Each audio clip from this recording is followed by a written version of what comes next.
Assalamualaikum warahmatullahi wabarakatuh. Waalaikumsalam warahmatullahi wabarakatuh. Alhamdulillahi rabbil alamin. Wassalatu wassalamu ala asyrafil anbiya'i wal mursalin wa ala alihi wa ashabihi ajma'in. Allahumma allimna ma yanfa'una wanfa'na bima 'allamtana wa zidna ilma innaka antal alimul hakim. Ibu-ibu jamaah pengajian yang dirahmati Allah Subhanahu wa taala, marilah kita tak hentinya bersyukur kepada Allah seraya mengucapkan alhamdulillah. Salawat berangkaikan salam kita hadiahkan kepada Rasulullah seraya berucap Allahumma salli ala Sayyidina Muhammad wa ala alihi wa sahbihi ajma'in. Mudah-mudahan kiranya dengan kita banyak berselawat kepada Rasulullah, kita tergolong umatnya yang mendapatkan syafaat nantinya. Ibu-ibu yang dirahmati Allah Subhanahu wa ta'ala, salah satu ajaran Islam yang begitu penting dalam hidup ini, Islam mengajarkan kepada kita kebersihan. Bahkan dalam salah satu hadis, Nabi Muhammad sallallahu alaihi wasallam pernah mengatakan an-nadhafatu minal iman. Kebersihan itu adalah bagian dari keimanan. Jadi dengan kata lain, salah satu pertanda orang itu dianggap beriman atau tidak, tolok ukurnya, tandanya tinggal kita lihat bagaimana orang yang bersangkutan itu peduli dengan kebersihan. Kata bersih mungkin bagi sebahagian orang itu hanya dikaitkan dengan aspek fisik. Sebenarnya kata bersih yang diajarkan oleh Islam ini jauh lebih luas dibanding apa yang kita pahami selama ini. Kalau orang pakai bajunya jorok, kita bilang, kita pikir itu aja bersih, ya. Atau seorang. Jadi bagaimana kebersihan itu satu konsep yang mencakup semua aspek dalam kehidupan kita. Nah, di pertemuan kita hari ini kita akan coba kupas lebih dalam. Yang dimaksud dengan bersih itu apa saja? Karena kata bersih satu sisi sering diidentikan dengan kata suci. Ya, bersih dan suci. Walaupun bersih itu konotasinya berkaitan dengan lepas dari segala apa yang mengotori secara fisik. Sedangkan kata suci lebih kita artikan bersih dari segala apa yang membuat itu bebas dari najis atau hadas. Para hadirin yang dimuliakan Allah, firman Allah Subhanahu wa ta'ala yang menginspirasi kita untuk bergaya hidup bersih itu bisa dilihat pertama dari ayat, termasuk di antara kelompok ayat yang paling awal turun. Kalau ayat yang paling pertama turun kan Iqra, surah Al-Alaq, kemudian surah Al-Qalam, kemudian setelah itu surah Al-Muddatsir. Ya ayyuhal muddatsir kum fa'anzir wa rabbaka fakabbir wa thiyabaka fatahhir. Jadi dari 22 tahun lebih turun ayat Quran, di antara perintah Allah yang turun pertama kali kepada Nabi setelah menyuruh untuk baca, nyuruh untuk nulis, ya, nun wal qalam, demi pena. Yang ketiga apa? Allah suruh wa thiyabaka fatahhir, dan pakaianmu sucikanlah. Pakaianmu sucikanlah. Jadi makna sempitnya dari ayat ini apa? Ya kalau kita pakai pakaian yang bersih lah. Pakaian yang bersih akan membuat penampilan akan lebih baik. Orang senang melihat kita. Secara fitrah orang itu akan menghormati kita ketika penampilan kita juga bersih. Ya, makanya Nabi Muhammad SAW itu salah satu karakter Nabi pribadi yang senantiasa menjunjung tinggi kebersihan. Bayangkan, kemana-mana bawa siwak. Kenapa? Karena gigi ini bagian yang nampak pertama kalau ngomong. Ya, kalau seorang bicara tiba-tiba giginya bau, misalnya mulutnya bau atau tak bersih, ini kan akan sangat berpengaruh terhadap penampilan. Belum lagi ketika lihat bagaimana Rasulullah berpakaian, dikatakan oleh Aisyah, pakaian yang paling disenangi Nabi itu pakaian berwarna putih. Nah, ibu-ibu paling tahu betul kalau baju putih ini memang tanda orangnya harus menjaga kebersihan. Karena paling mudah kena noda, paling mudah kena kotor. Maka orang yang suka pakai baju putih, ini berarti dia memang gerak-geriknya, kemana dia melangkah, ya memang pastikan tidak sampai baju yang putih itu menjadi kotor kemudian kena noda. Ini menunjukkan kualitas diri Nabi Muhammad. Beliau orang yang sangat bersih. Belum lagi ketika kita lihat, memang ibu-ibu mandi sampai 3 kali seperti atau 2 kali minimal. Ini kan baru dikenal orang zaman sekarang, ya. Zaman dulu mungkin air dengan keterbatasan, ya mungkin pun ada orang 1 hari 1 kali mandi, ya. Tapi lihat dalam ajaran Islam, kebersihan fisik itu sangat diperhatikan. Coba bayangkan, barulah kita tahu Islam ini agama nomor 1 dalam hal kebersihan. Ketika COVID datang, disitulah yang disuruh oleh para dokter cuci tangan. Memang nggak perlu disuruh dokter pun, protokol kesehatan dalam Islam 5 waktu minimal sehari semalam kita mau sholat membersihkan diri. Belum lagi Nabi menyuruh untuk bersiwak. Kalaulah bukan aku takut memberatkan umatku, pasti sudah kuperintahkan tiap orang bersiwak atau gosok gigi sebelum sholat. Berarti ini kan gambaran bagaimana Nabi Muhammad SAW menjunjung tinggi aspek kebersihan fisik.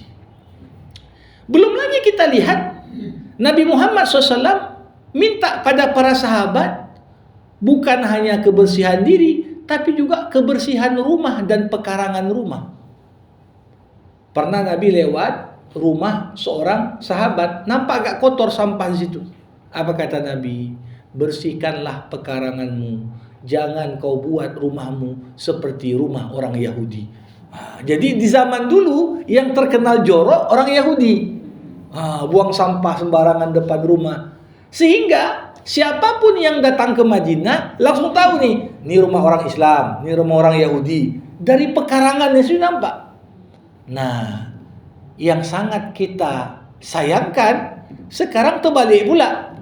Ya, banyak kadang-kadang rumah orang Muslim yang kurang terperhatikan aspek kebersihannya. Di sisi lain, orang di luar Islam pula, kita nggak cerita tentang suci ya, tapi minimal bersih secara fisik dalam makna terbebas dari sampah dan kotoran. Itu justru kita lihat juga kerapian. Begitu kita janjian ke Singapura, kok rapi kalilah negeri orang bersih ya. Begitu balik ke Medan, kok banyak kali galiannya, kata bilang, yang kotor dan sebagainya. Nah, ini 2 hal yang kadang-kadang menjadi tantangan bagi kita. Satu sisi agama kita menjunjung tinggi kebersihan, tapi kita lihat sekarang termasuk tolok ukur masyarakat sudah sejahtera atau enggak. Dilihat dari aspek ya, rumah yang sehat itu sanitasinya sehat misalnya. Ini sampai muncul anekdot ibu-ibu. Kalau dulu rumah dulu didesain makan dalam rumah, buang hajat di luar rumah.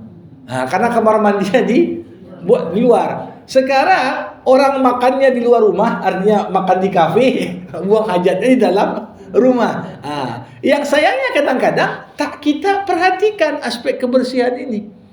Nah, ini adalah peringatan dari Rasulullah. Muslim artinya bersih. Bersih pertama dalam hal perkara fisik. Ya, makanya kita lihat Nabi berkata, 5 hal bagian dari fitrah. Apa itu?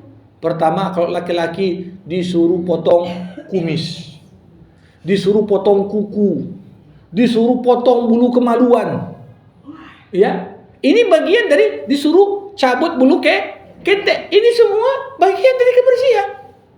Kadang-kadang kita tengok dalam ajaran agama lain, orang kumisnya itu sampai tebal dan nutupi bibir atasnya. Ini kan sangat berpengaruh terhadap kesehatan. Ya, belum lagi kadang-kadang kuku sengaja diperpanjang. Ya, kita dalam Islam tidak dianjurkan.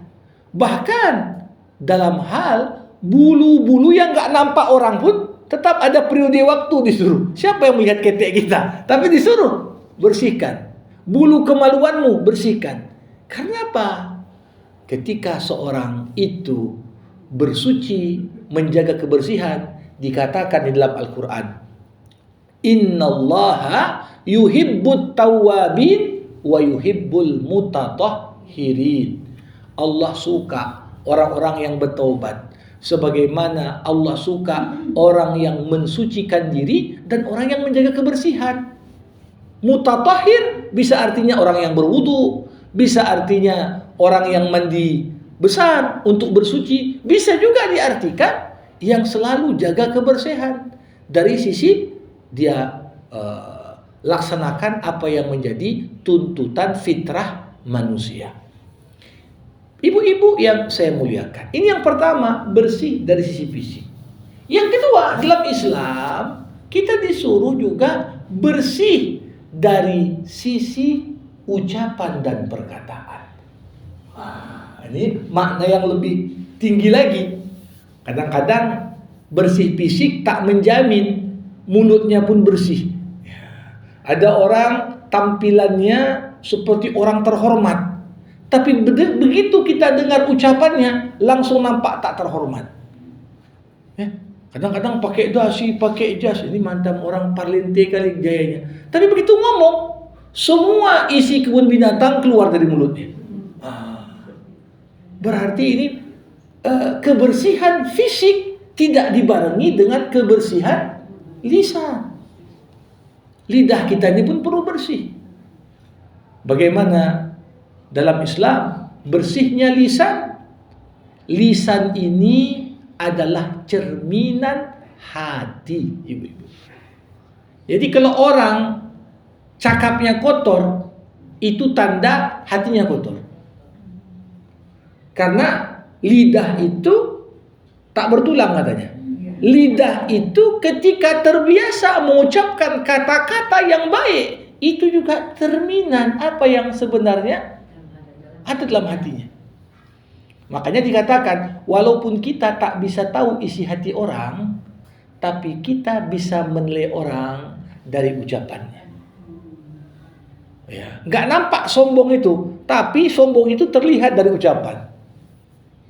Nggak nampak fitnah itu, barangnya nggak nampak, tapi fitnah itu terdengar dan tercium dari ucapan seseorang. Nah, begitulah bagaimana bersih, termasuk bersih dalam hal lisan. Makanya kalau kita lihat dalam Islam, kata-kata yang paling bersih dan kata-kata yang paling baik untuk diucapkan apa? Semua kata-kata yang keluar dari mulut ini yang mengajak kepada Allah atau ngajak berbuat baik. Itu dia. Wa man ahsanu qawlan mimman da'a ila Allah wa amila salihan wa qala innani minal muslimin.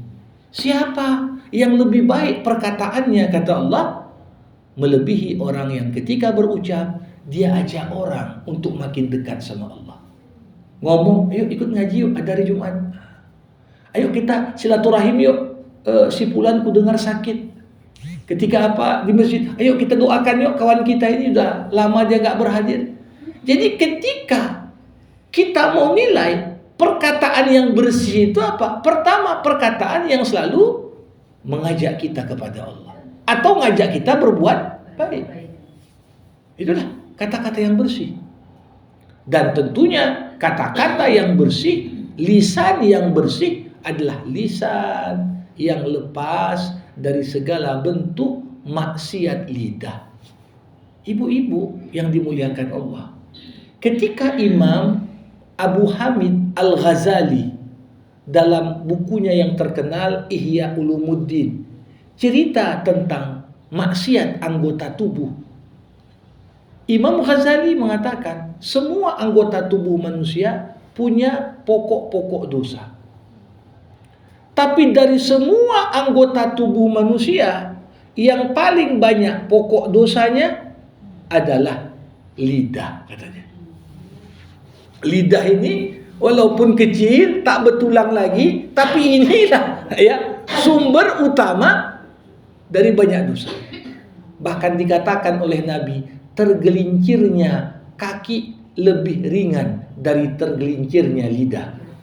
Kalau lidah selang ngomong, sakit hati orang, itu nggak selesai urusan 1-2 hari. Ya, tapi kalau kaki tergelincir, pergi ke tukang kusuk, dikusuk 1-2 kali, udah enak dia.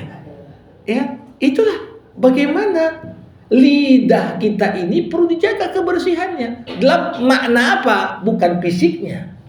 Tapi sudahkah kita timbang apa kira-kira apa yang mau kita ucapkan? Ya, apa yang mau kita ucapkan, pikir dulu. Kira-kira yang kuucapkan ini pantas enggak? Ketika kira-kira yang kuucapkan ini nyakitkan hati orang enggak? Nah, ketika kita banyak pertimbangan sebelum lisan berucap, maka ini bagian dari konsep bersih. Konsep bersih. Ya, maka dikatakan Nabi, al-muslimu man salimal muslimun min lisanihi wa yadihi. Seorang muslim yang sebenarnya adalah orang yang mampu menjamin keselamatan saudaranya yang lain dari kejahatan mulutnya dan kejahatan tangannya. Kalau saudara kita pun sesama Islam, kita serang dengan lidah kita, kita pukul dengan tangan kita, gimana lagi orang di luar Islam? Kan begitu. Makanya persaudaraan muslim itu dilihat. Makin kita jaga lisan kita, makin awet silaturahmi dan persahabatan. Nah, kadang-kadang berkawan, gak usahlah jauh-jauh. Bukan hanya persahabatan, bahkan rumah tangga pun kadang-kadang menjadi rusak. Ibu-ibu sekalian, gara-gara cara ucap. Bukankah ibu-ibu semua udah dengar Nabi Muhammad pernah berkata kepada jamaah wanita dari para sahabat, wahai para sahabat wanita, bertakwalah kalian kepada Allah. Banyak kulihat yang masuk neraka dari golongan wanita. Ketika ditanya, kenapa kok banyak pula kami masuk neraka, wahai Rasulullah? Rasulullah menjawab, ya, takfurnal ashir. Suamimu kadang-kadang udah berbuat baik padamu berpuluh-puluh tahun, salah ucap dia sekali, langsung kau lupa kebaikannya. Keluar ucapan dari mulut si istri, gak ada baiknya suamiku sedikit pun. Ini gara-gara lisan. Makanya masalah lisan ini gak pernah kita anggap sepele. Urusan besar pun kadang-kadang berawal dari lidah yang tidak bersih. Suka fitnah, suka gunjing, suka bohong, suka menghina. Itu pokok-pokok dosa yang ada pada lidah kita. Ibu-ibu, yang ketiga, kebersihan itu ada pada apa? Saya katakan tadi, bersihnya lidah cerminan bersihnya hati. Jadi hati itu perlu bersih.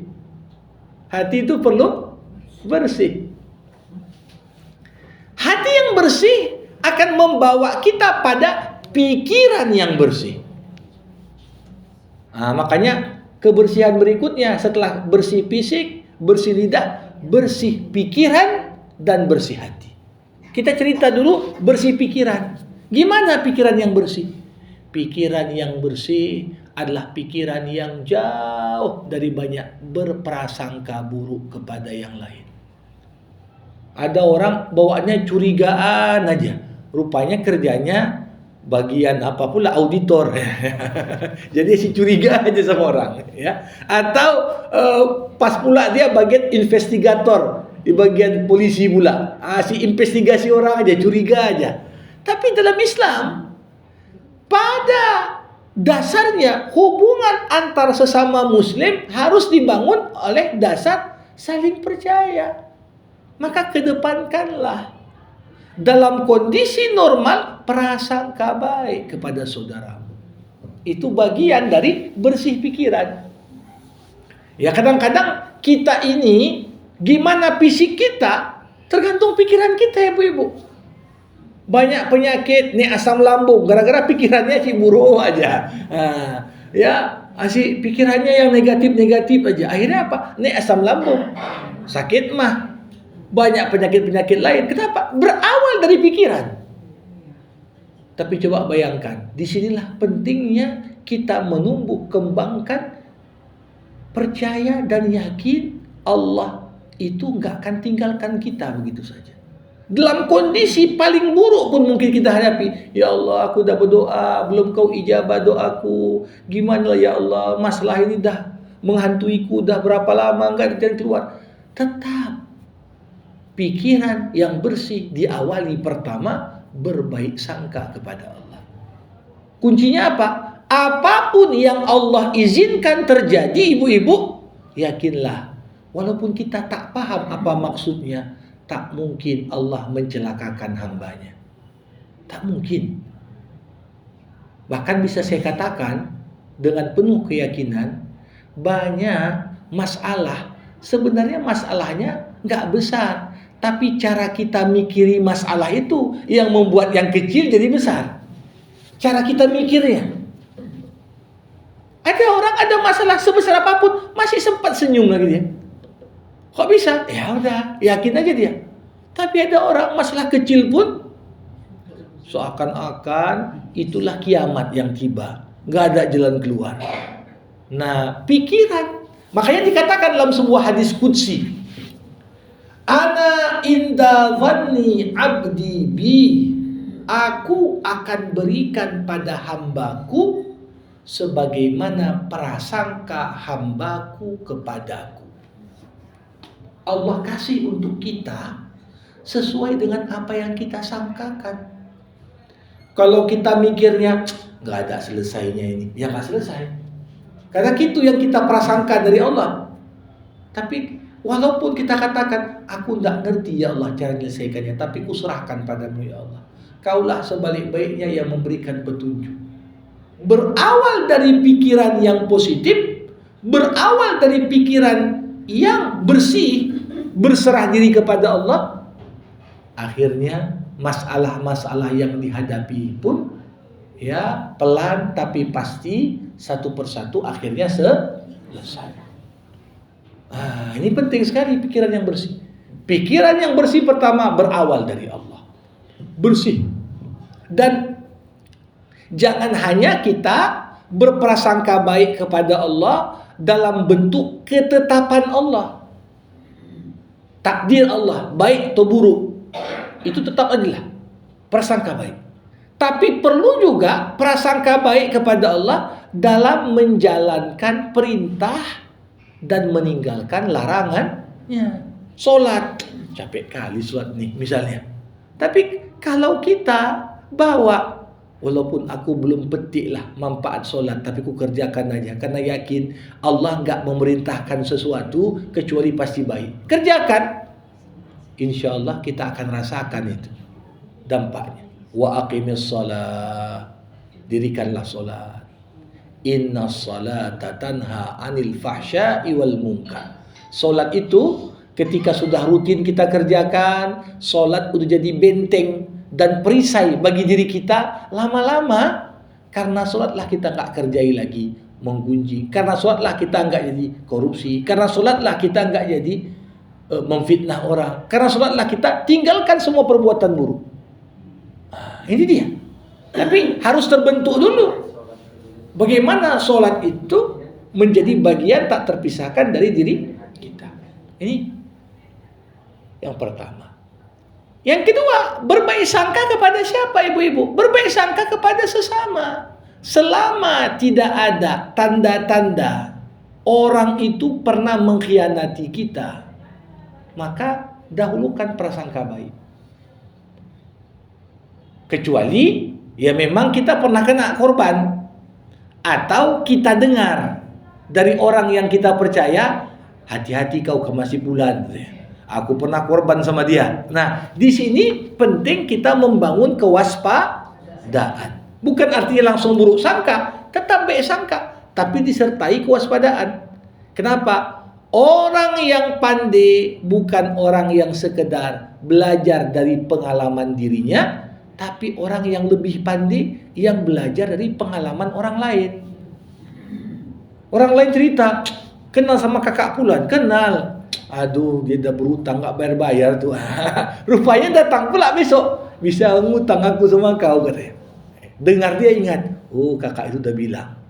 Akhirnya boleh jadi apa yang menjadi bagian kewaspadaan itu membuat kita juga tidak mudah untuk terpedaya mungkin dengan ucapan-ucapan yang disampaikan. Jadi baik sangka selama tidak pernah ada ya berita yang menunjukkan orang itu begini begitu, dahulukan baik sangka, bukan buruk sangka. Nah, justru ibu-ibu ini yang penting untuk diri sendiri. Kalau bisa dahulukan buruk sangka untuk diri kita sendiri. Jangan dibalik, untuk diri sendiri baik sangka terus. Aku kan udah ikhlas sekali. Padahal kadang-kadang di sedekah kita ada motif yang bisa merusak amal ibadah. Maka kita perlu berprasangka buruk untuk diri kita supaya kita tetap memperbaiki diri. Banyak amalku, tapi aku pun gak yakin diterima. Gimana lah supaya amal yang udah aku kerjakan nih makin lebih baik lagi. Nah, ini bagian dari pikiran yang bersih. Barulah yang keempat tadi adalah hati yang bersih. Hati yang bersih. Dan hati ini kata Nabi Muhammad SAW, dia adalah bagian paling penentu pada diri manusia. Pada diri manusia ada segumpal daging. Kalau baik bagian itu, maka baiklah bagian yang lain. Kalau rusak bagian itu, maka rusaklah bagian yang lain. Itulah qalbu, hati sanubari manusia. Maka dari itu bisa kita katakan, ketika Allah berfirman, wa thiyabaka fatahhir, sucikan pakaianmu. Para ulama justru makna yang paling utama dari ayatnya apa? Sucikan hatimu. Sucikan hatimu. Kalau hatimu udah suci, ucapan yang keluar ibu-ibu dari hati yang bersih akan mudah diterima oleh orang. Tapi kalau kita pun ngomong yang baik-baik, tapi isi hati kita nggak baik-baik, kadang-kadang faktor kotornya hati orang yang bicara membuat orang bilang, alah Ustaz tuh cerita itu aja, dia pun kayak gitu juga ya. Akhirnya apa yang kita ucapkan tidak memberikan dampak maksimal. Kenapa? Kotornya hati. Makanya Nabi Muhammad ingatkan, 3 kelompok pertama yang dijebloskan ke dalam neraka. Siapa? Semua orang yang kalau ditanya sama penduduk dunia, oh bagus sekali orang itu. Siapa? Pertama, orang yang mati di medan perang. Tapi di neraka nanti duluan masuk dia. Kok masuk neraka? Tapi dia pahlawan. Iya, dia berjuang bukan untuk Allah, supaya dibilang pemberani. Kenapa? Rusak niatnya gara-gara hati yang kotor. Yang kedua, ada orang kasih tausiah bagus sekali, ngajinya indah kali, tapi di sisi lain dia pun tak kerjakan apa yang diucapkannya, duluan masuk neraka. Kenapa? Berarti kau melakukan itu semua supaya dibilang kau alim, supaya kau dibilang qori, supaya kau dibilang bagus. Niatnya bukan karena Allah, dicampakkan ke neraka. Yang ketiga, orang yang nyumbang, uangnya banyak, derma sana, derma sini, wakaf sana, wakaf sini, tapi kok masuk neraka? Ternyata yang dilakukannya itu tujuannya bukan untuk Allah, tapi untuk kepentingan dunia. Kenapa? Itu tadi, hati yang kotor. Hati yang kotor cenderung membuat niat yang awalnya ikhlas, ujungnya nggak ikhlas. Ya, makanya keikhlasan itu paling payah dijaga, ibu-ibu. Ada ikhlas sebelum beramal, ada ikhlas tatkala beramal, ada ikhlas pasca beramal. Kadang-kadang sebelum beramal bagus, waktu kita jalankan mulai rusak. Ya, ada yang sebelum beramal bagus, ketika dikerjakan bagus, di akhir malah rusak. Kenapa? Cocok kali, gara-gara sholat tadi panjang, banyak dipuji, bagus bacaan. Nanti aku panjangin lagi lah sekali lagi gitu ya. Udah rusak. Kapan? Setelah sholatnya selesai baru rusak. Gara-gara niatnya rusak di akhir. Na'udzubillah. Ini yang saya katakan tadi. Hati yang kotor melahirkan banyak hal-hal yang tampak positif, namun sebenarnya semuanya tidak punya nilai apa-apa di sisi Allah. Nah, ibu-ibu, maka dari itu, kalau ingin baju kita bersih, lidah kita bersih, pikiran kita bersih, ya awali yang paling utama adalah lewat mensucikan hati. Maka ada satu doa yang diajarkan Rasulullah Sallallahu Alaihi Wasallam kepada kita semua, bunyinya begini: Allahumma ati nufusana taqwaha wa zakkiha anta khairu man zakkaha anta waliyuha wa maulaha. Ya Allah, berikanlah untuk jiwa kami, hati kami, takwa, ketakwaan. Wa zakkiha, sucikanlah hati ini ya Allah, karena Kaulah sebaik-baik yang mensucikannya. Engkaulah yang menguasainya, dan Engkau pula lah yang melindunginya. Hati kita kenapa disebut qalbu, ibu-ibu? Karena qalbu itu artinya bolak-balik. Bolak-balik. Dikatakan dalam sebuah hadis, qulubul ibad baina isbi'in min asabi'ir rahman. Hati para hamba itu bolak-balik di tangan Allah Subhanahu wa taala. Hari ini benci, besok suka, lusa kawin. Ya, ada gitu ya? Ada. Dari yang benci jadi suka. Dari yang suka jadi benci kali. Ada. Awalnya kaulah hatiku, kaulah cintaku, kaulah duniaku. Begitu udah nikah, bahkan secerca di pengadilan, maki-makian di depan hakim. Ada. Nah ini menunjukkan apa? Begitulah, Allah lah yang menguasai hati. Allah yang maha membolak-balikkan hati. Maka dari itu dikatakan di sini, ya Allah, sucikan hati kami, Kaulah sebaik-baik yang mensucikan. Nah, jadi ini yang nampaknya kurang dapat porsi dalam sistem pendidikan kita. Ketika diajarkan pendidikan agama pun, porsi pendidikan agama untuk otaknya. Dia hafal rukun iman, dia hafal rukun sholat, dia hafal kaidah-kaidah fikih. Tapi kalau hatinya nggak disentuh, kira-kira walaupun hafal dia rukun sholat, bisa jadi dia nggak sholat. Kan begitu kan? Tapi disinilah kenapa dalam Islam pendidikan itu harus diawali dengan apa? Membersihkan hati. Makanya istilah murid itu istilah tasawuf sebenarnya. Murid artinya orang yang berkeinginan. Orang yang berkeinginan. Berkian apa? Dapat ilmu. Nah, rata-rata siswa kita sekarang bukan murid. Kenapa? Dia nggak mau ilmu, ya. Ditegur sama bu gurunya, lapor polisi. Kan itu kan. Ini kan gawat juga kalau begitu sekarang. Karena keinginan atau dorongan untuk dapat ilmu bukan dari si anak. Orang tuanya pengen biar kau bisa tamat SMP, tamat SMA, nanti tamat kuliah. Tapi bukan berangkat dari keinginan. Sehingga porsi pengajaran adab pun makin sedikit dan kurang. Nah, ini pengaruhnya apa? Karena kotor hati. Nah, ibu-ibu yang saya muliakan. Jadi hati yang bersih pasti menuntun kita berpikir pun yang bersih-bersih. Ya. Pikiran yang bersih-bersih mendorong kita pun mengucapkan yang bersih-bersih.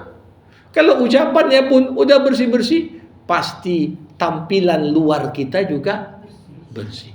Tapi kalau dibalik, hanya mementingkan yang penting bersih dari sisi fisik, nggak dibersihkan mulutnya, nggak dibersihkan pikirannya, apalagi nggak dibersihkan hatinya. Yang terjadi apa? Nampak bersih kali tampilan, minyak wangi banyak, tapi siap buang air kecil, siap buang air besar, istinja pun enggak.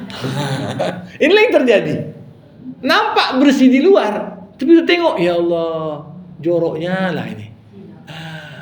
Jadi dalam Islam enggak seperti itu. Pembersihan diawali dari bersih hati dulu. Tercermin bersihnya pikiran, tercermin bersihnya kata-kata yang terucap. Barulah nampak tercermin pada penampilan yang bersih. Ibu-ibu yang dimuliakan Allah Subhanahu wa taala. Maka ketika Islam masuk pertama ke Spanyol, Andalusia, abad kedua Hijriah, abad ke-9 Masehi, banyak hal-hal yang dibuat orang Islam di Spanyol gak pernah dikenal oleh orang Eropa sebelum itu. Ketika Islam Umayyah II berdiri di Andalusia, dibuatlah kamar mandi umum yang banyak, dibuatlah kolam-kolam, dibuatlah, ya, barulah orang bangsa Eropa belajar mandi. Itu saya ada buku tentang kebiasaan buruk para raja-raja di Inggris awal. Itu bahkan ada raja dan ratu yang bisa dikatakan tak mandi-mandi hingga 10 tahun. Begitulah, karena mereka nggak kenal. Dulu dianggap orang mandi itu orang bodoh. Justru orang yang apa? Makanya berkembang pesat di Eropa industri parfum. Karena malas mandi tadi, namanya berkembanglah parfum karena orang tidak mandi pakai minyak wangi saja. Nah, tapi dalam Islam tidak. Coba bayangkan, diajarkan pada kita, ya. Bahkan konsep kesucian tadi, wudu untuk hadas kecil. Kalau nggak ada air, tayamum, pakai debu yang bersih dan suci. Tapi tayamum ini beda dengan wudu. Kalau wudu selama belum batal masih bisa dipakai untuk sholat berikutnya, tayamum enggak.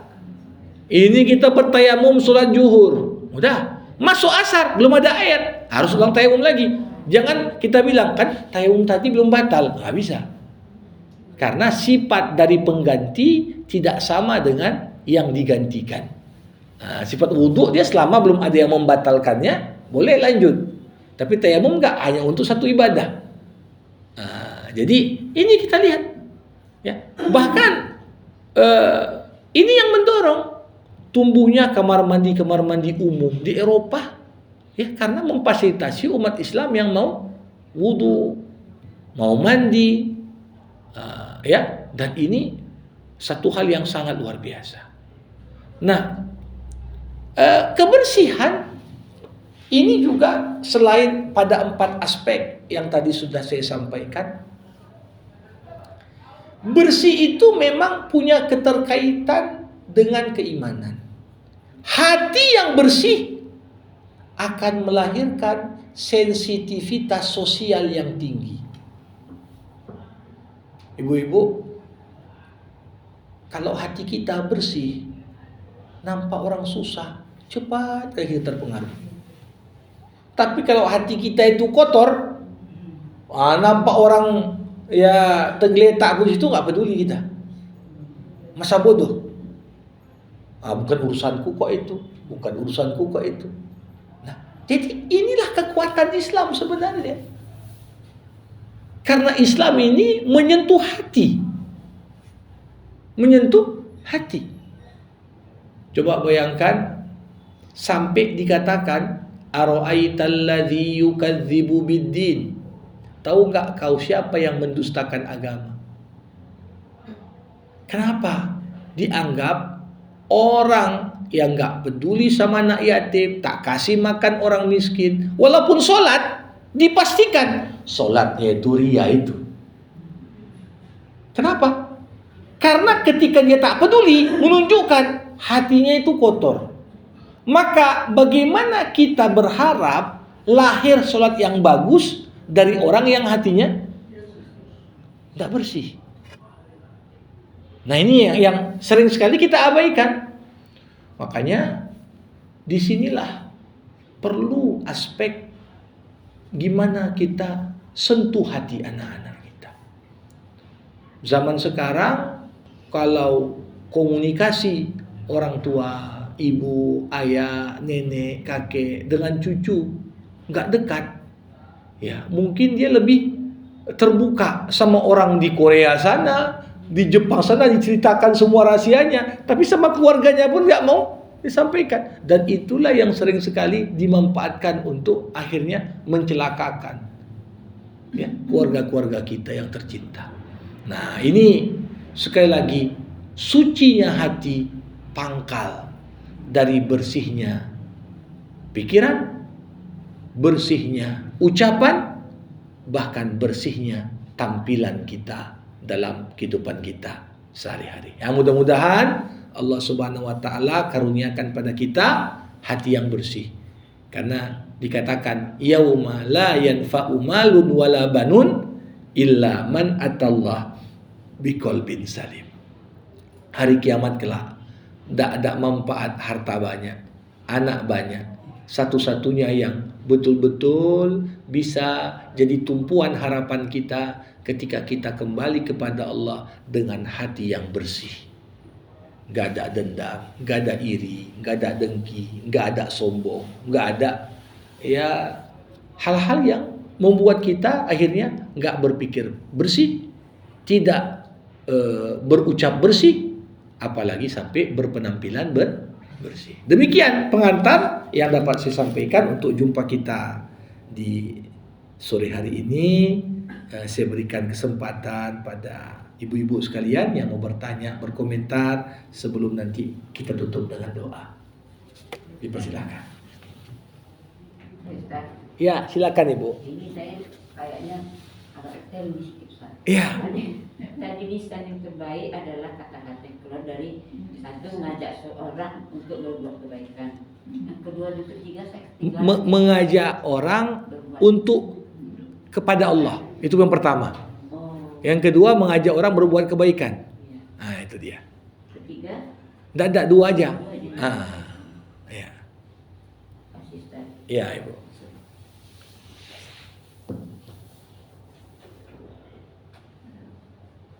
Silakan ibu-ibu yang lain. Silakan Bu. Ya, bismillahirrahmanirrahim.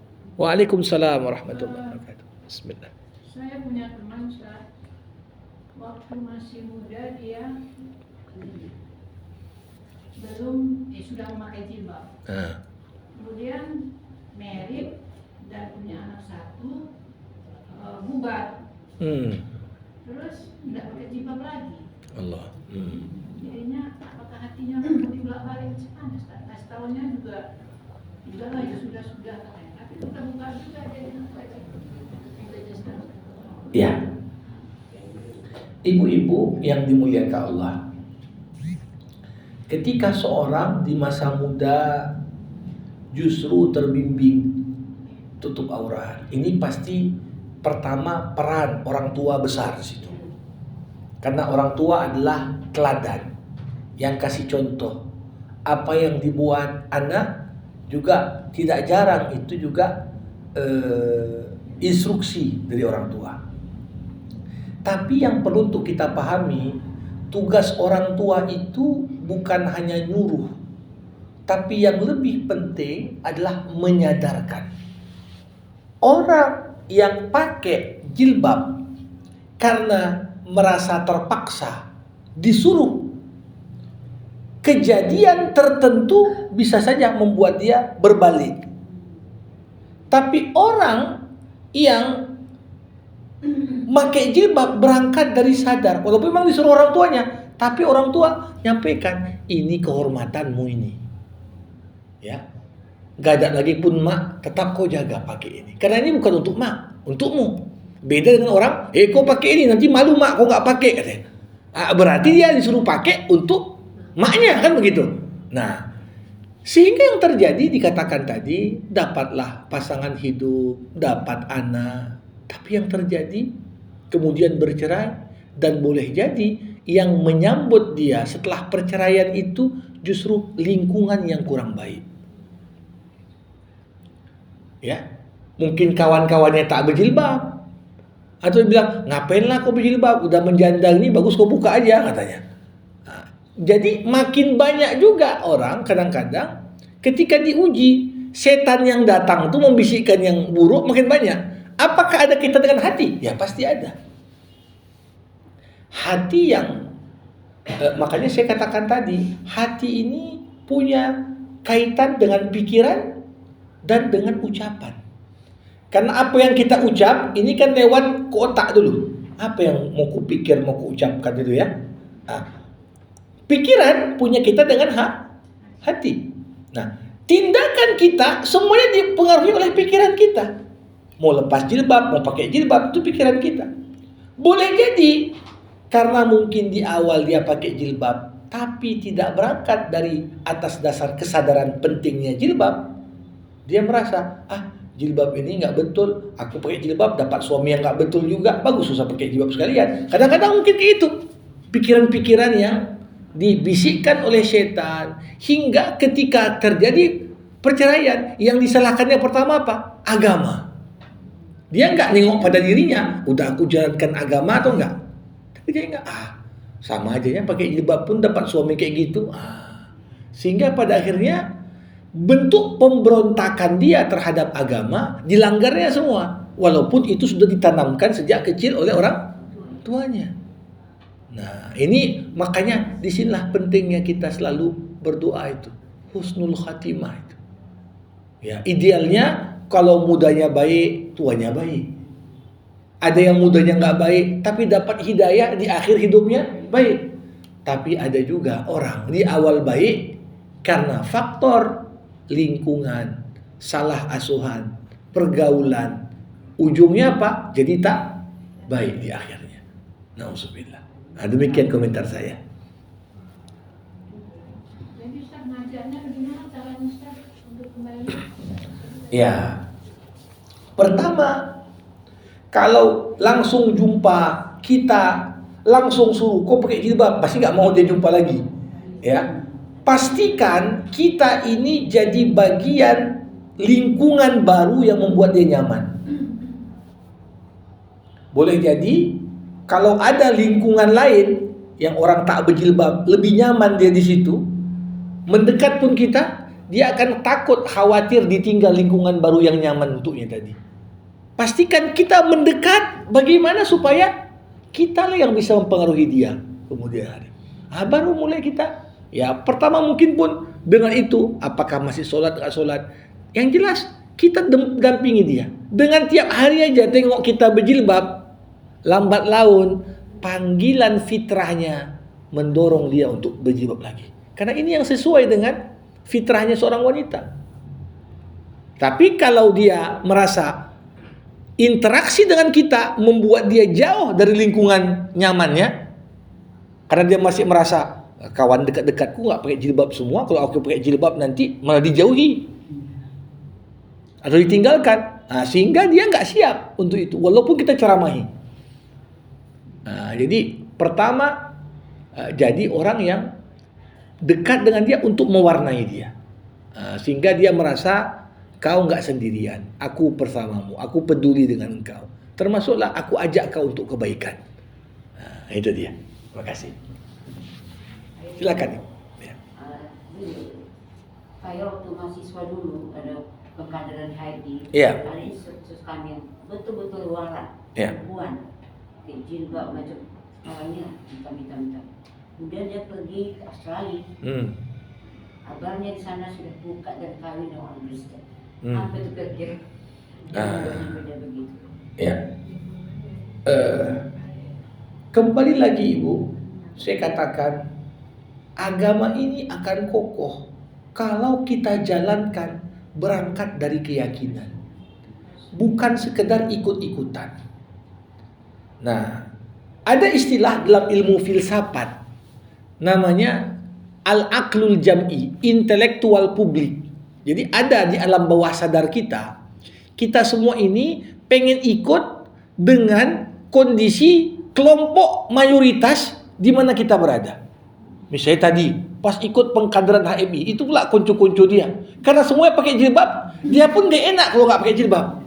Tapi belum tentu waktu pakai jilbab, dia itu niat pakai jilbab. Walaupun gak diucapkannya terpaksa. Tapi kenapa? Kalau aku gak pakai jilbab, di tengah kawan-kawanku yang pakai jilbab, pasti aku nanti akan dijauhi. Sebetulnya Ustaz, justru kebalikan, dia sendiri waktu itu yang paling marah kali ya. Instruktur lain. Ya. Kabarnya waktu dia pergi ke Australia, justru dia masuk Kristen. Dia menghalang kami. Ya, ini Allah yang paling tahu apa kondisi dia, tapi itulah kita lihat. Satu lagi, manusia ini dua pilihan. Kalau enggak kita mewarnai orang, kita yang diwarnai orang. Nah, boleh jadi ketika dia berangkat ke Australia, justru peran orang di sekitarnya lebih kuat dari dia, sehingga dia yang lebih diwarnai. Banyak orang dengan karakter lebih kuat, malah dia mengislamkan orang banyak di situ. Tapi ini karena karakter yang mungkin di sisi tertentu lebih lemah, dia diwarnai. Makanya banyak itu anak-anak jemaah saya, ada yang minta tausiah sebelum berangkat ke Amerika, ada yang kuliahnya Kanada, ada yang kuliahnya di Eropa. Selalu saya sampaikan, terlepas Muslim masih minoritas di tempat kau, usahakan kalau cari kos atau tempat tinggal atau apartemen yang kau sewa, tempat yang mungkin akses minimal seminggu sekali lah kau tetap ke masjid. Karena itu dampaknya besar. Kalau sampai berkali-kali, apalagi perempuan tadi, mungkin berbulan-bulan atau bertahun-tahun gak jumpa orang Islam dia. Lambat laun hilang identitas Islamnya tadi. Jadi ya benteng keimanan kita di masjid itu. Kenapa? Dalam Islam ada sholat Jumat tuh laki-laki. Itulah dibentengin. Kenapa perempuan kalau mau pergi jauh harus ada mahramnya? Itu dia. Ini perempuan berangkat sendiri lagi, udah berlama-lama di sana, mungkin gak ada juga sesama wanita muslimah di sana. Akhirnya bisa hilang identitas. Itu juga perlu jadi perhatian. Silakan Ibu. Ya. Ini tadi tentang membersihkan hati. Bagaimana caranya Ustaz ya? Apa yang harus kita lakukan gitu supaya betul-betul hati kita, pikiran kita, lidah kita ini benar-benar bagus gitu ya. Karena ya kalau sudah seusia kita kan memang itu harus ya Ustaz yang berbekal nanti. Kadang-kadang kalau masih nampak yang aneh, masih terucap, gerakan hati gitu, atau membaca sesuatu jengkel biasanya. Nah itu bagaimana membentengi? Harus kita pahami ibu-ibu, seperti dikatakan Nabi Muhammad, dasarnya hati manusia itu seperti secari kertas yang bersih, gak ada noda. Setiap kali manusia melakukan satu dosa, muncul titik hitam di kertas itu.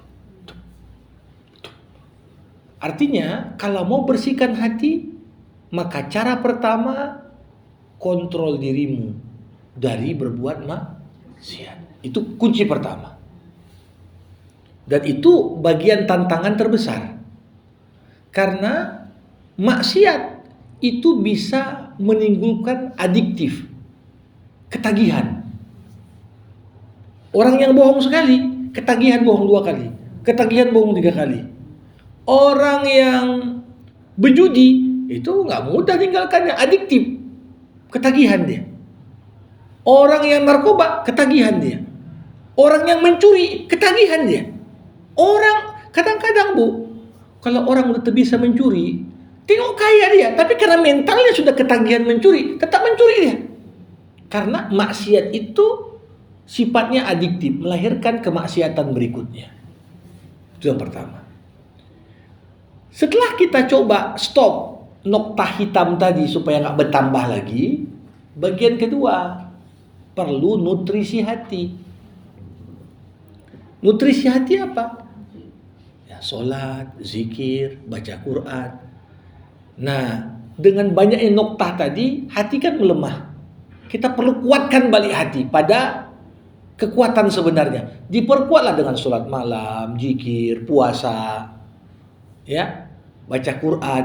Ini akan membuat sedikit demi sedikit noktah hitam yang tadi mulai berkurang pengaruhnya. Barulah kata kuncinya bermohon kepada Allah, sucikan hati. Karena yang mampu mensucikan ya Allah. Kita hanya mampu menyetop nokta hitam bertambah dan menguatkan fungsi hati tadi dengan amal-amal ibadah. Tapi kalau sudah kita lakukan itu, minta ampunan sama Allah, minta tobat sama Allah. At-taibu minaz zambi kaman la zambalah. Orang yang bertobat dari dosa besar seperti orang yang tak pernah berbuat dosa. Artinya Allah melakukan proses pembersihan hati. Makanya kadang-kadang orang yang udah pernah bertobat, dulunya jahat, kemudian bertobat, itu lebih sensitif hatinya dibanding orang yang gak pernah jahat. Tapi kadang-kadang baiknya pun masih sekali-sekali buat maksiat. Jadi dikatakan oleh Umar bin Khattab, orang yang tak tahu, tidak akan mengenal indahnya Islam kecuali yang pernah kenal bejatnya jahiliyah. Udah pernah dia jalani hidup jauh dari agama, begitu dia bertobat, dia rasakan enak kali lah hidup kalau ikut aturan Islam ini. Tapi kalau dia dari awal serba nanggung, ya, ibadahnya nanggung, maksiatnya nanggung, dia akhirnya nggak Islam, nggak maksiat gitu dia. Bukan artinya saya nyuruh udah jangan tanggung-tanggung maksiatnya, enggak. Tapi maknanya begitulah dia. Tidak akan mengenal indahnya Islam sampai orang mengenal bejatnya jahiliyah. Sehingga kita betul-betul punya tekad, nggak maulah saya balik lagi ke zaman dulu. Begitulah maknanya. Ya. Jadi itu yang bisa dilakukan, Bu, ya. Baik ibu-ibu, jamaah rahimakumullah, ini kita akan berdoa bersama sambil kita doakan ya untuk beberapa almarhum dan almarhumah. Ya, mari sama-sama kita beristighfar dulu 3 kali. Astaghfirullahaladzim alladzi la ilaha illa huwal hayyul qayyum wa atubu ilaih. Astaghfirullahaladzim alladzi la ilaha illa huwal hayyul qayyum wa atubu ilaih. Astaghfirullahaladzim alladzi la ilaha illa huwal hayyul qayyum wa atubu ilaih. Ila hadratin nabiyil mustafa Rasulillah Muhammad sallallahu alaihi wasallam wa alihi wa ashabihi wa dhurriyyatihi wa ali baiti ajma'in wa likafatil anbiya'i wal mursalin summa arwahi abaina wa ummahatina ajma'in wa khususan li ruhil marhum Haji Arsyad bin Mangun wa ila ruhil marhumah Hajjah Khadijah binti Haji Ali Mualam wa ila ruhil marhum Haji Khairuman Arsyad wa ila ruhil marhum Ngariman binti Warti. Al-Fatihah. A'udzubillahi minasyaitonir rajim. Bismillahirrahmanirrahim. Alhamdulillahirabbil alamin. Arrahmanir rahim. Maliki yaumiddin. Iyyaka na'budu wa iyyaka nasta'in. Ihdinas siratal mustaqim. Siratal ladzina an'amta 'alaihim ghairil maghdubi 'alaihim waladdallin. Amin. Alhamdulillahirabbil alamin. Hamdan yuwafi ni'amah wa yukafi'u mazidah. Ya Rabbana lakal hamdu kama yanbaghi li jalali wajhikal karim wa li 'azimi sultanik. Allahumma salli ala Sayyidina Muhammad wa ashghilil zalimin bil zalimin wa akhrijna min bainihim salimin. Allahumma 'allimna ma yanfa'una wanfa'na bima 'allamtana wa zidna ilma innaka antal alimul hakim. Allahumma ighfir lana dhunubana wa liwalidayna warhamhuma kama rabbayana saghira. ولجميع المؤمنين والمؤمنات والمسلمين والمسلمات الأحياء منهم والأموات وخصوصا لروح المرحوم حجي أرشاد بن مامون وإلى روح المرحوم حجة خديجة بنت حجي علي مؤلا وإلى روح المرحوم حجي خير من أرشاد وإلى روح المرحوم غريمان بن وردي برحمتك يا أرحم الراحمين. اللهم اغفر لهم وارحمهم وعافهم واعف عنهم وأكرم نزلهم ووسع مدخلهم واجعل الجنة مثواهم. اللهم اجعل قبورهم روضة من رياض الجنان ولا تجعل قبورهم حفرة من حفار النيران. اللهم إن كانوا محسنين فزد في إحسانهم وإن كانوا مسيئين فتجاوز عليهم برحمتك يا أرحم الراحمين. اللهم اختم لنا بحسن الخاتمة ولا تختم علينا إلا بحسن الخاتمة. ربنا آتنا في الدنيا حسنة وفي الآخرة حسنة وقنا عذاب النار. وصلى الله على سيدنا محمد وعلى آله وصحبه أجمعين والحمد لله رب العالمين. Terima kasih, mohon maaf atas segala kekurangan. Hadanallah wa iyyakum ajma'in. Assalamualaikum warahmatullahi wabarakatuh.